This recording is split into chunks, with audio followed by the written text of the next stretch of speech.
Greetings, salutations to Safe to Serve International and first-time viewers.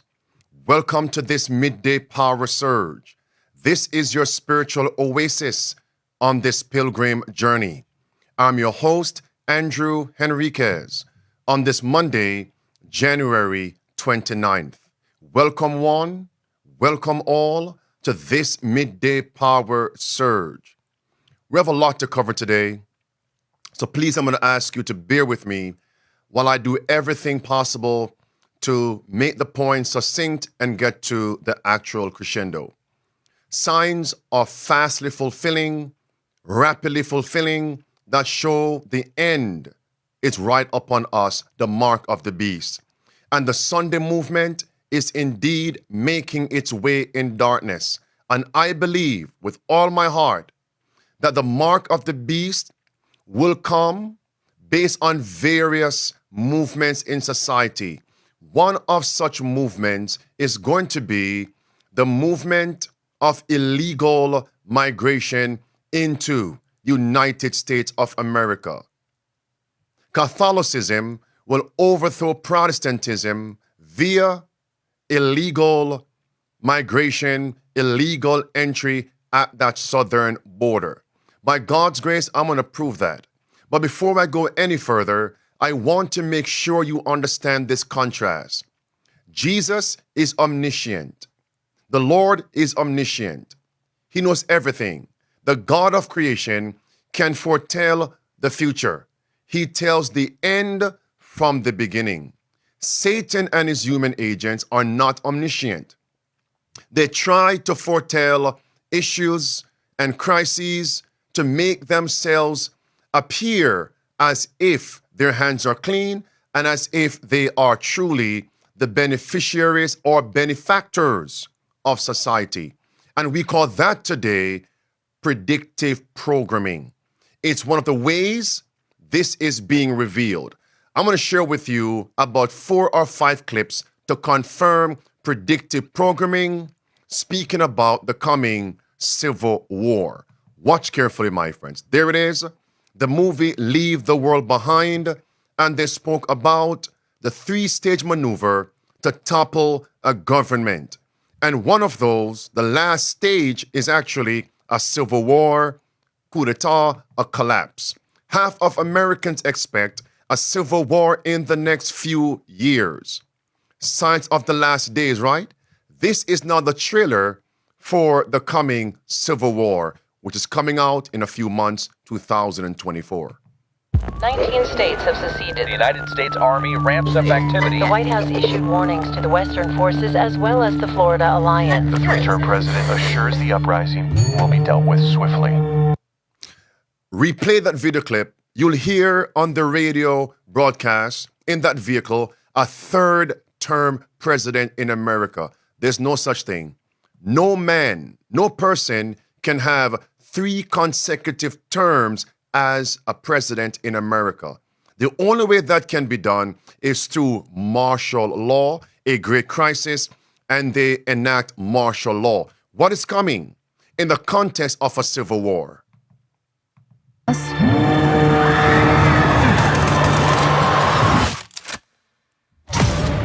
Citizens of America. The so-called Western forces of Texas and California. And notice what states were mentioned: Texas and California. Where is now a border crisis? Along the southern border of America, correct? And very, very soon, we are going to be forced to make a choice, take a side. There's some kind of misunderstanding here. What? Well, you're American, okay? Okay. What kind of American are you? Take a side. And here is another movie, came out in the 1990s, entitled The Second Civil War. The film is set in a future United States in which immigration has rapidly increased, resulting in a fractured polyglot society. You could read the rest. A governor in America orders the state's National Guard to close its borders, citing public safety. Last paragraph. Meanwhile, the President of America turns out to be an entirely ineffectual leader, ruthlessly exploiting immigration to fill districts and states with those most likely to vote. Don't forget that. To vote. It's all about the vote in America. Does this plot sound familiar to you? We can see 2 busloads of orphans being unloaded the other side of the border here. Pakistani orphans where, according to our information, busloads more are expected to arrive today. Does anybody here speak English? And because people generally sympathize with the ill treatment and suffering of children, the puppet master and his henchmen always use children in the midst to soften the population's heart, and the population will accept their draconian policies, which eventually will strip away our liberties. They've blown up the Statue of Liberty. I'm ordering you to remove this roadblock. My orders come from the president. Snap has just learned that America is on the brink of civil war. The federal troops have attacked. There is war. The second civil war has just broken out. And what is now trending since I covered this past Sabbath? What has been trending? What's happening right now? There is what is called a truckers' convoy. As I speak, it's making its way to the southern border. Let's talk Now, about... notice before I roll that, approximately 700,000 trucks. What a number. Let's talk about this trucker convoy. You brought this up just a moment ago. So this is called Take Our Border Back. It kicks off Monday. So you've got multiple starts. You've got trucks leaving from Virginia Beach that are going to go through Texas, Arizona, California. And what's the purpose of the truckers' convoy? To shed light, as you can see, to shed light on the migrant crisis and to send message to the leaders. That's what they're telling us. Take Back Our Border channel on Telegram has over 1,000 members, and many of them are invoking a new civil war. The convoy is calling itself God's Army. What? God's Army is what they call themselves. And not only God's Army, they chose a specific army in the Bible, which is Gideon's army. Take a look at this. Let's focus. God's army is rising up, they say.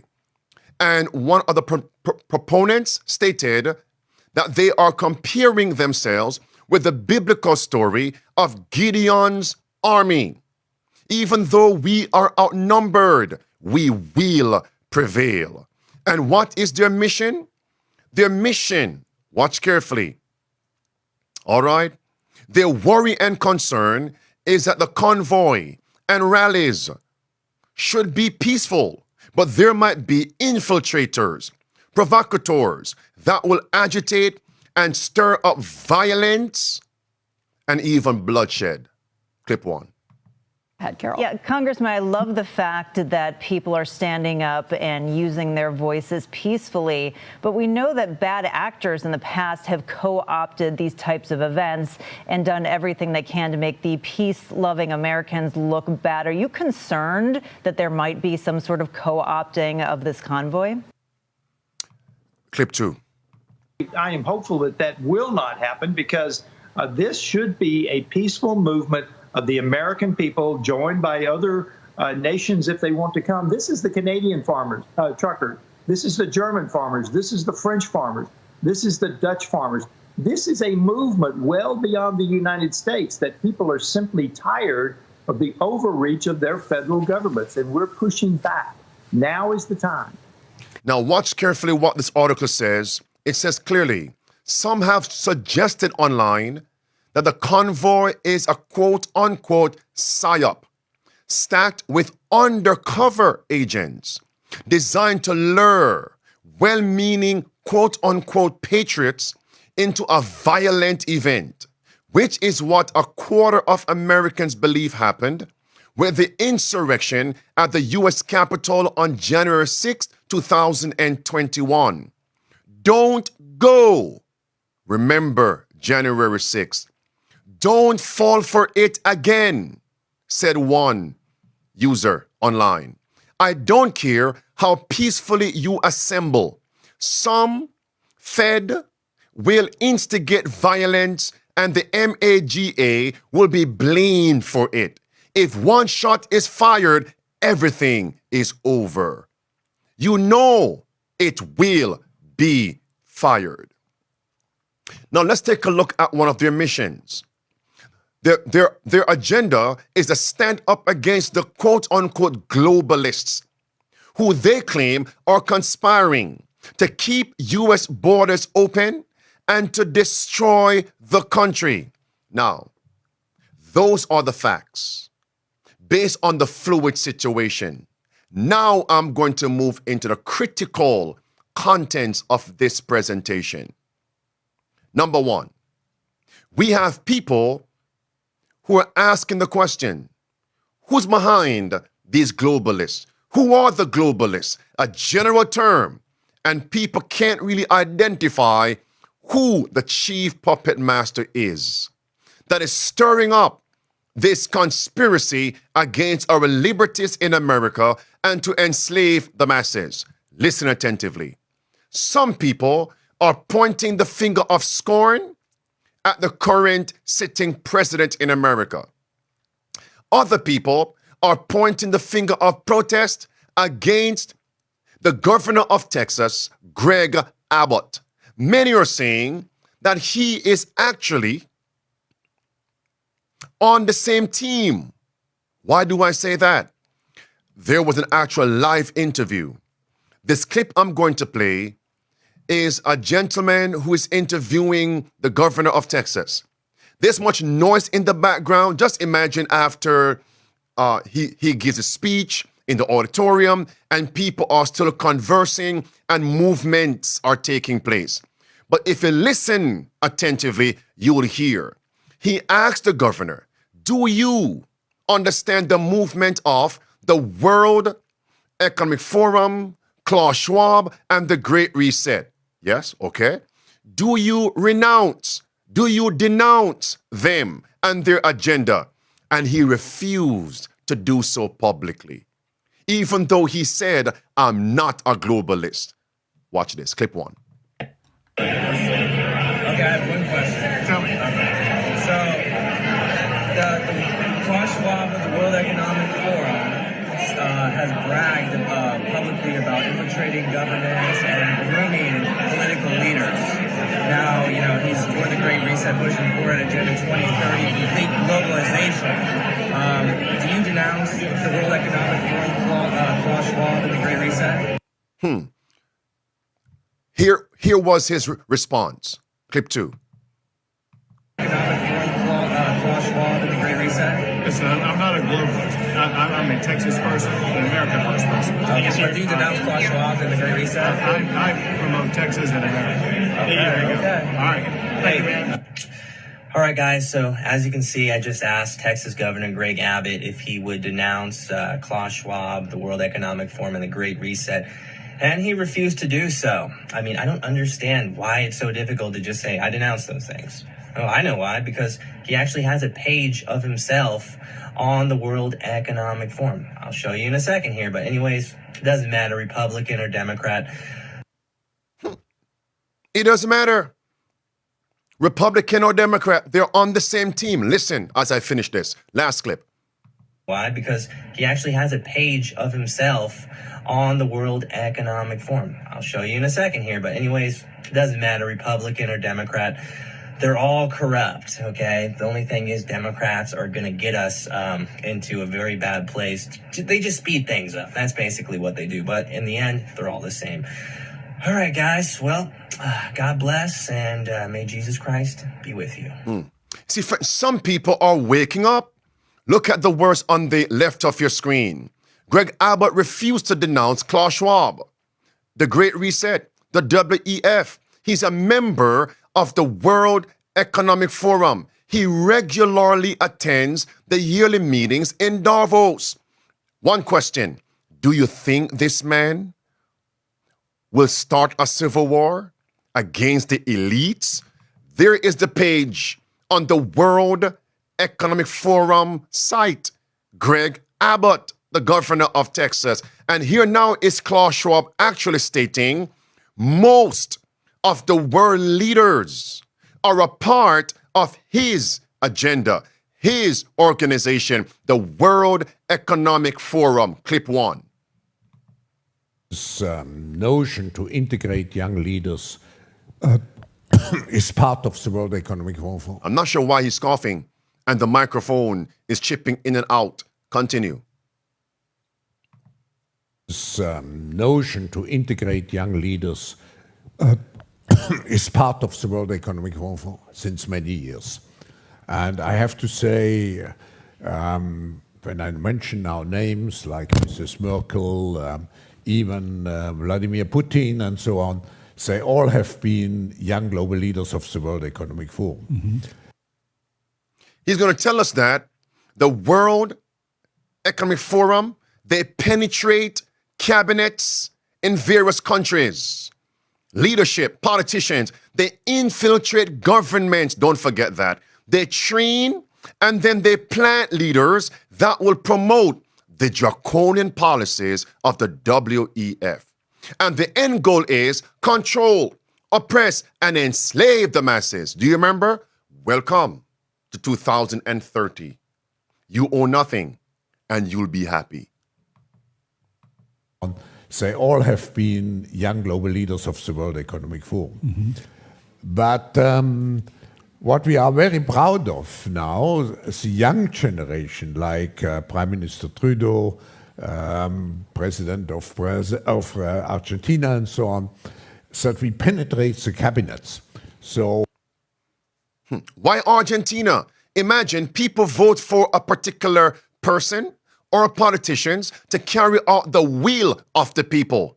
But once they get into office, these politicians, the majority of them, are carrying out the whims, the will of actually these tyrants. Clip 3.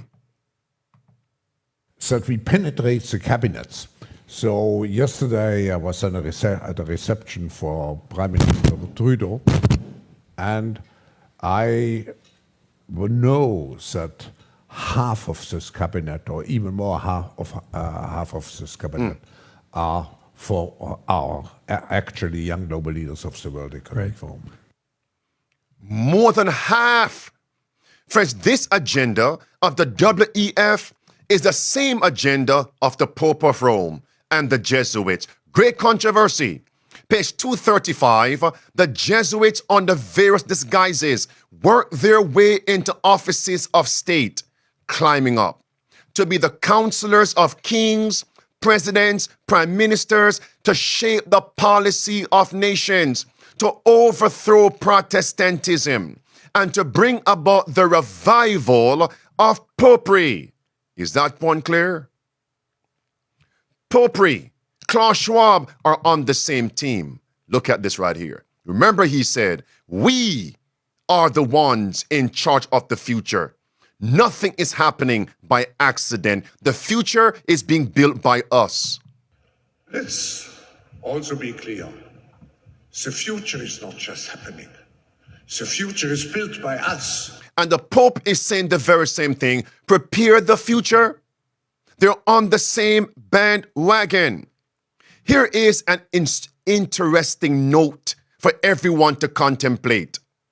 The crisis right now at the southern border. Did you know Governor Abbott is actually a Roman Catholic? And the question is he a controlled opposition? Time will tell. Look at this right here. He's a practicing Roman Catholic. And someone put this on X. Look at the statement on the left of your screen. My contacts on the border have been telling me the governor of Texas, Greg Abbott, is only putting on a show. This video on the right of your screen needs to be explained. I am told this is what he's doing, not just in Eagle Pass, but across the state. And you can see who posted that. And then in the red box right off your screen, it says, watch, an adult male from Peru entered the U.S. just miles south of Shelby Park in Eagle Pass, Texas. He walked past National Guard and Border Control agents and boarded a bus for processing. After all that show, is he a controlled opposition? And what did I just say? Time will tell. But what about the Department of Homeland Security Director? Who is that? This is none other than Alejandro Mayorkas. Is he Jesuit trained? Jesuit educated? Stirring up the conflict at the border? Our southern border, under the control of Secretary Mayorkas, is 1,954 miles of failure. 10 million illegal crossings in 3 years. The disintegration of American sovereignty. Total loss of American law and order. Exponential enhancement of cartel human trafficking operations and cartel narcotics trafficking. Millions of American families crushed by financial loss and the unspeakable grief of unprecedented loss of American lives to drugs and violent crime. This is the legacy of Secretary Alejandro Mayorkas. And as God is my witness, we will impeach that man in this committee. We will hold him accountable for his colossal failure. And we will take no pleasure in doing so. And bear in mind, Mayorkas is actually Jesuit trained, Jesuit educated. It's right there. Loyola Law School. And he's the one overseeing the southern border crisis, representing the Biden administration, Department of Homeland Security. And what is the agenda of Jesuitism? To destroy Protestantism. You see my point now? Catholicism will overthrow Protestantism using several movements and agenda items. One, illegal migration at the southern border of the U.S. Has the point been made? Remember, according to Abraham Lincoln, it was Jesuitism behind the Civil War in the 1860s. That is not conjecturing. That's plain facts. It's right there. Plain facts. So the question is, could it be the chief puppet master behind the present crisis to stir up a new civil war is actually the Pope of Rome and the Jesuits, even the Black Pope, the general, so-called general of the Jesuits, Mr. Sosa, Arturo? Could it be? Well, my friends, history will be repeated. Have you ever heard of Title 42? Watch carefully. Listen what this says. It's clear. The Roman Catholic bishops, the Jesuits, and the Pope are against Title 42. What is that, Pastor? Allow me to explain. March 2020, the Trump administration invoked Title 42 to suspend the inflow of migrants into the United States of America. Next, border states such as Texas and Arizona sued the Biden administration in order to extend Title 42. And Biden said, the coming days are going to be chaotic. Next, the Roman Catholic bishops and cardinals, the Jesuits and the Pope of Rome, they are against all restrictions on immigration. Yeah, bring in countless migrants and everyone else. It's clear. No speculation. And the Pope is now urging America and other countries to open their borders and to let the migrants in. Let me pause right here. I have 2 more clips for you. The Pope is modern day Judas Iscariot. Oh, we care for the poor, said Judas in John 17. John 12. But what did Jesus say? Verse 3 through verse 9. Judas is a thief. He is a deceiver. He's a robber. The son of perdition. And the Bible calls popery the son of perdition, the man of sin. 2 Thessalonians chapter 2, verse 3 through verse 5. Is that point clear, friends? Yes. So don't be deceived by his rhetoric. There he is again. And we're told, he's saying, let in the migrants. A third one, let in the migrants in America. That is his objective. Illegal entry into America, the Pope says, is his top priority. Red words underlined. His top priority. Stop it right there. His what? And what is the great controversy between Christ and Satan all over? Is it not worship? Matthew 4, verse 8 through verse 10. And popery is Satan's earthly organization. And its top priority is illegal immigration at the southern border of America. You see now? The mark of the beast, Sunday worship by law, is connected to illegal immigration in America, illegal entry. And where does the Sunday law begin? Based on Revelation 13, verse 11 through verse 17. The United States of America, a second witness. First sentence, written in blue, his major priority of his so-called pontificate. Illegal entry. Now listen to me. In this segment, I'm going to prove to you, it's all about the vote. Why would the Pope be gung-ho bring in the illegal migrants from South America, Central America? Why? Their religion, for the most part, is Roman Catholic. And in America, it's all about the votes. And the Pope says, you're not a Christian if you protest against his illegal migration policy at the southern border of America. You're not a Christian. Headline, he says, if Trump only builds walls, he's not Christian. Pope Francis and Trump, bridges or walls? And remember, Pope Francis carries the title Pontifex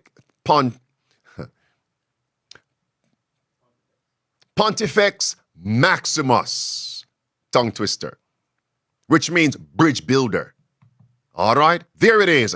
Pope tells Trump, building walls, not Christian, as he, the Pope, makes his way back to a walled-in Vatican City. What hypocrisy! I don't care if he opens up the Vatican to let in migrants. I don't care about that. Whatever you do in your house, that's your business. But we have policies over here. And based on scripture, we build walls. Daniel chapter 9, verse 24, verse 25, we build walls. Amen. Isaiah 60, amen. Verse 18, we build walls over here. And the walls represent something to keep others out and to preserve us. The walls represent God's 10 commandments. We build walls at the church. We build walls. SDA people, we build walls in a spiritual sense. Make sense? Okay. Look at this. Steve Bannon. The reason why Catholics promote illegal aliens, illegal immigration in America is to fill the pews in their churches. That's what he said. Yes. This is about the sovereignty of America. But the Pope and the Jesuits, he said, they champion illegal immigration in America is to fill the pews. Okay, I'm going to transition from that. Look at this right here. This is church historian Uriah Smith. He says, Roman Catholicism, which has grown strong through immigration, has fixed its rapacious eyes on the U.S., determined to bring the U.S. government under its power. How would they do it? Blue words. Votes rule in America. All right. And Romanism controls an immense voting bloc, an immense suffrage, which it carefully manipulates to its own ends. You see that now, friends? It's all about votes. Look at this. The Catholic vote in 2016. It says Catholics were the ones that won the election for that particular party. It's there. Read the paragraph. At the Catholic vote, also church historian E.J. Wagner, it's all about the votes. And popery and Jesuits are using illegal immigration in America as a tool to bring about voted policies, the policies of Roman Catholicism, which will lead to slavery. Look at this. Do you see it, my friends? For the first time, you can read that. It's all about the votes. For the first time in over 100 years, a national election was held in 1928 in which no alien in any state had the right to cast a vote for any candidate, for any office, national, state, or local. However, look at this now. Non-citizens, 2023. Non-citizens allowed to vote in some local elections. You see why now? Spurring backlash from the GOP. Next.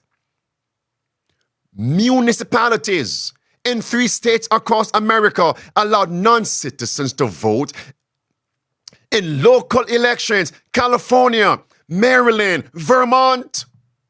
It makes sense. We will decide future elections. The Latino vote, bring in the illegal entry. It's all about the vote. Great controversy. Page 592. How will the mark of the beast be enacted in America? How? The votes. Political corruption is destroying love of justice and regard for truth. And even in free America, rulers and legislators, in order to secure public favor, will yield to the popular demand for a law enforcing Sunday observance. It's all about the vote. This is what the media calls the Catholicization of America. Did you hear me? Watch this. Clip 1. America needs Catholic politics. What? But America began when people fled from the old world. They were running from church and state union. Popery, Jesuits controlled the leaders of Europe to persecute the saints. And now we're being told we need Catholic politics? How is that? Votes! The Catholicization of America. Clip 1 as I close. It is our privilege at the IHE at Catholic University to host events like this. They bring the Catholic tradition into contact with the goings-on in our republic. On April 10th, 1887, Pope Leo XIII wrote to James Gibbons, the Cardinal Archbishop of Baltimore, that universities like Catholic University enrich the church and state by forming multitudes of men, and we'll now say women, of learning. That is our business, to help form multitudes of men and women of learning who can serve our republic and serve our church. We are deeply humbled to be a small part of that, and hopefully tonight we can advance that goal somewhat. Thank you. The Jesuit institution, clip 2. So the proximate inspiration for this panel is an essay that Matthew wrote for my own newspaper, the New York Times, not that long ago.